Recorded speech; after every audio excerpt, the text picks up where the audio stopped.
...2017 Volkswagen e-Golf Driver's Notes Review. Putting the car first. Great driving hatchback that happens to have an electric motor.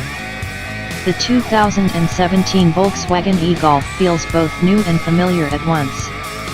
It looks, feels, and acts like the standard Golf we've known and embraced for decades, but the details are different. Obviously, the Golf's 1.8-liter turbocharged sweetheart has been replaced with a 100 kilowatts electric motor and a 35.8 kilowatt-hour lithium-ion battery. There are small blue accents both inside and out, signifying the car's green intentions. The wheels are flat 16-inch designs made to improve the car's aerodynamics. The tachometer has been replaced by a power meter. The core is still here. It still packs a clean cabin with excellent materials. The battery pack doesn't take up any additional cargo room. It's still a Golf, just a little more quiet than we're used to.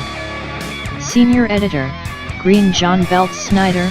Historically, I've enjoyed various iterations of the Volkswagen Golf, particularly the GDI, of course, and the TDI. Every time I get in one, it feels familiar. The same was true when sitting in this e-Golf for the first time. I immediately felt like I knew the car. The controls, the handling, the layout, even the gear selector all felt natural. Driving the e-Golf, there's nothing much about it that screams this is an EV. Yeah, it's quiet, but you don't hear much whine from the electric motor to make it feel any different from a low-powered internal combustion Golf. Even the charge meter looks like a normal gas gauge. This car just feels like a Golf with a low center of gravity, which was great in carrying speed on the highway on and off ramps. One F-specific feature in the e-Golf is the ability to choose levels of regenerative braking. That's done with the gear lever, the same way you would manually choose gears by pushing it left or right. There are only 3 settings from what I could tell, though. To me, it only made sense to have regen all the way on, which can also be done by pulling the lever back to B, or all the way off. And the highest level of regen wasn't enough for one-pedal driving. I would like to have that option, at least. Associate Editor Joel Stocksdale, I really like this VW e-Golf. Why? It drives like a Golf, and the Golf is good.